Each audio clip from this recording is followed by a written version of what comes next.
Right. Today, I'm going to talk about a testing technique for Multicore OCaml programs using a tool that we developed called ParaFuzz. This is joint work with my students, Sumit and Adarsh. So Multicore OCaml is an extension of the OCaml programming language that adds native support for concurrency and parallelism to OCaml. By concurrency, I define overlap execution of tasks in time, and parallelism is defined as simultaneous execution of multiple tasks in time. And in keeping with the separation, Multicore OCaml provides distinct mechanisms for expressing concurrency and parallelism. For concurrency, Multicore OCaml provides what are known as effect handlers, and for parallelism, it provides a mechanism called domains. The focus of this talk is going to be testing parallel programs written using domains using the concurrent programming mechanism in Multicore OCaml. So let's take this parallel program written using Multicore OCaml as an example. So in this program, we have a function test that takes an input I, which is an integer, and it creates two atomic variables x and y, where y is initialized to 0 and x is initialized to the input value I, and it spawns a new domain.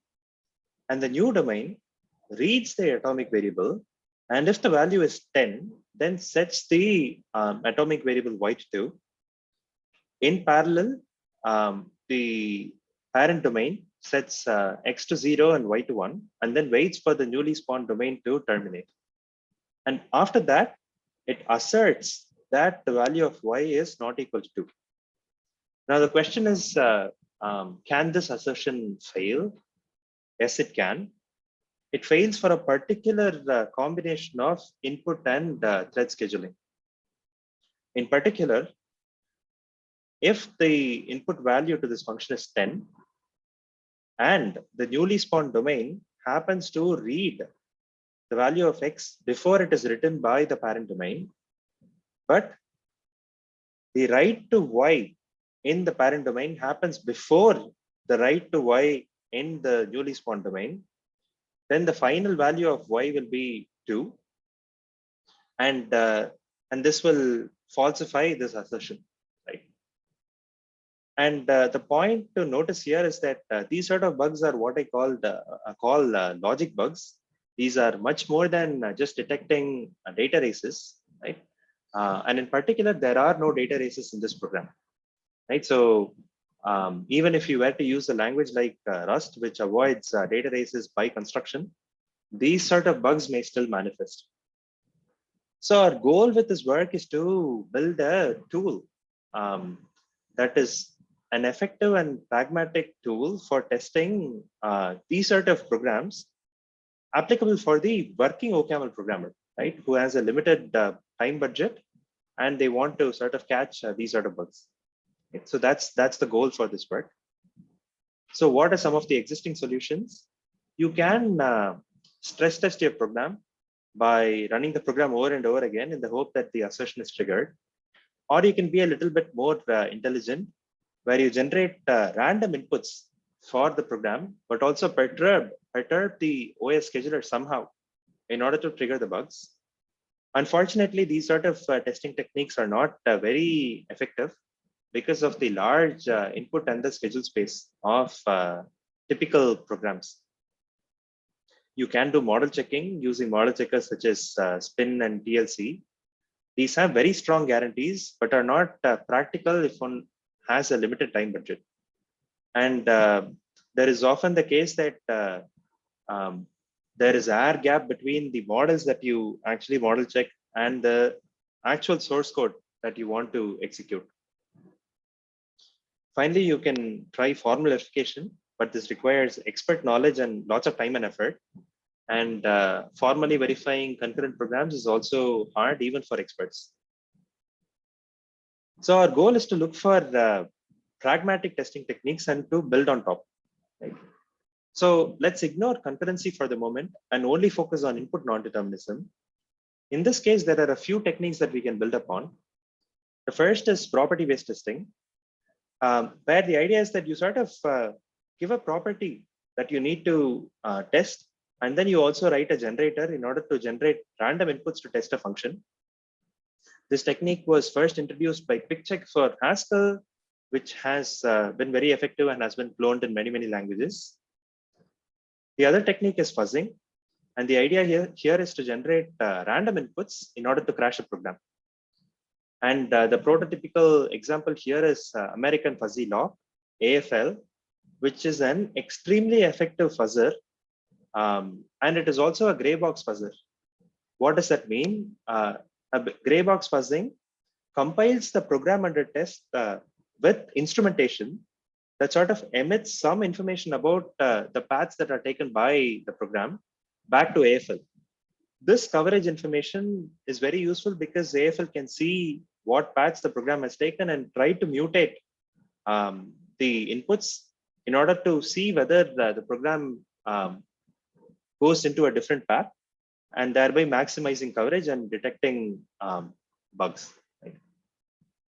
And there is this tool called Crowbar for OCaml, which combines fuzzing with QuickCheck to do what is known as coverage guided property fuzzing. This has been very successful and has been applied to many OPAM packages and has found a number of bugs, right? So building upon these techniques, what is ParaFuzz? ParaFuzz is a combination of a Crowbar, which itself is a combination of gray box fuzzing plus property-based testing, applied to parallel programs, right? And what is our particular challenge here? Our challenge is to control parallel thread scheduling. So when you run a typical parallel program, the operating system controls the thread scheduling. But in order to trigger these hard to find the concurrency bugs, you need to force a particular buggy schedule. So you need somehow to control the parallel thread scheduling, right? How do we do that? The way we do that is through effect handlers. So we mock the parallelism API using effect handlers. So what are effect handlers? Effect handlers are this modular and composable basis of non-local control flow mechanisms, including exceptions, async await, lightweight threads, coroutines, etc. From an operational point of view, effect handlers provide a structured programming mechanism over delimited continuations. So we use effect handlers in order to simulate a parallel thread scheduler over the domain API. And what we end up getting in return is that we don't use the OS thread scheduler anymore. Operating system threads are mapped onto user level threads, and the operating system threads scheduler is actually now translated to a user level thread scheduler, where we retain control over the scheduling decisions, right? And now what we do is we actually fuzz the scheduler. And how do we do it? At every synchronization point, a synchronization point is a point where if you context switch, you lead to some non-determinism. So at every such synchronization point, we actually force a thread yield. And what do we yield to? Here is where AFL comes in.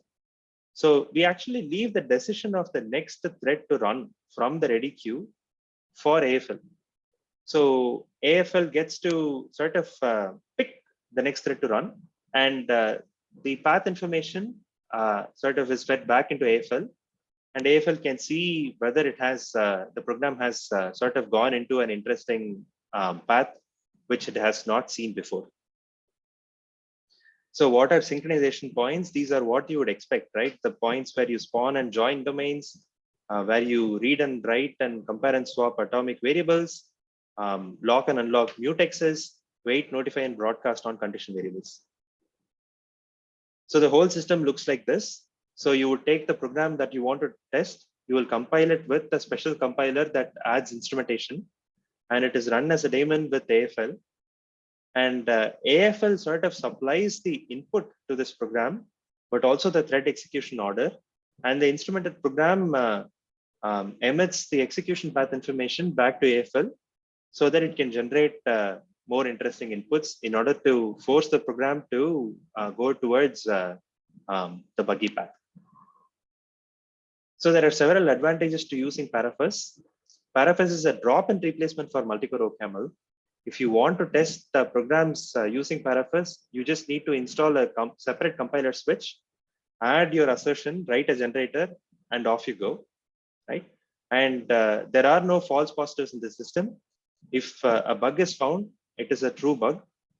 And when a bug is found, we also get a trace. That is a deterministic trace, which allows us to replay the executions and debug the program. So how effective is this technique? So we take the same example as that we've seen earlier. We are comparing 3 testing techniques here: ParaFuzz, random testing, and stress testing. And the main takeaway is that ParaFuzz is the only one that was able to find the bug. Random and stress testing were not able to find the bug in an hour, right? We terminated the program in an hour, and ParaFuzz was able to find the bug within 10 minutes. Random and stress testing were able to do many more executions, but still were not able to find the bug because it was not heading towards interesting schedule and input combination. Right? That's the reason why ParaFuzz was able to find the bug in this case. We also evaluated the technique on a number of known bugs that were taken from other papers. These included bugs that were due to racy conditions as well as deadlocks. We were interested in 2 metrics. The first is effectiveness. So what fraction of the runs does the tool actually find the bug?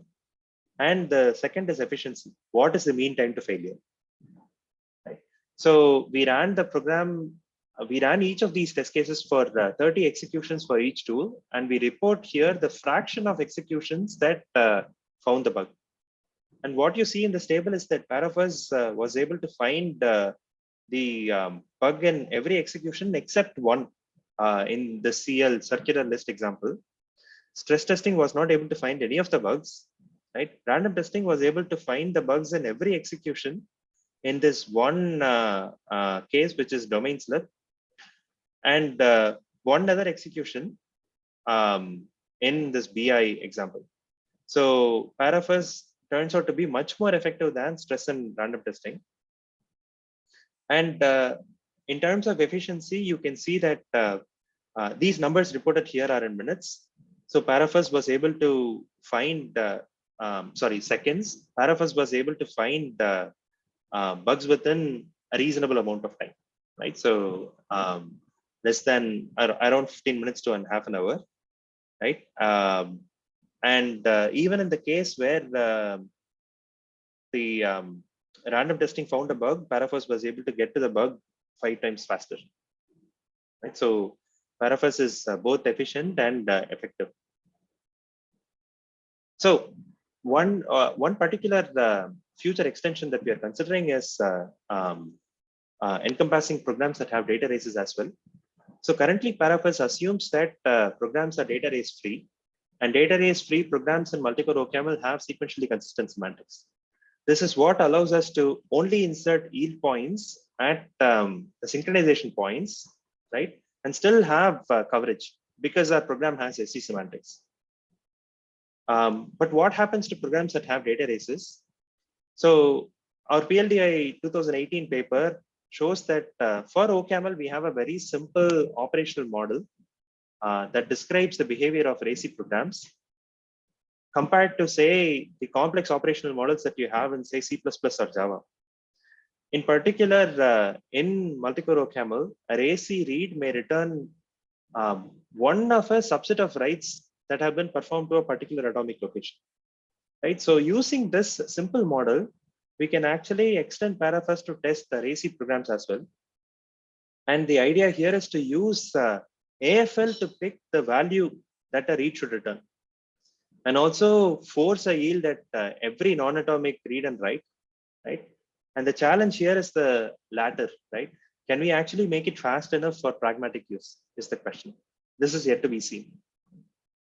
In order to summarize, ParaFuzz is a property-based fuzzing tool for parallel OCaml programs. It is easy to use. There is a drop-in replacement for Multicore OCaml programs with a separate switch.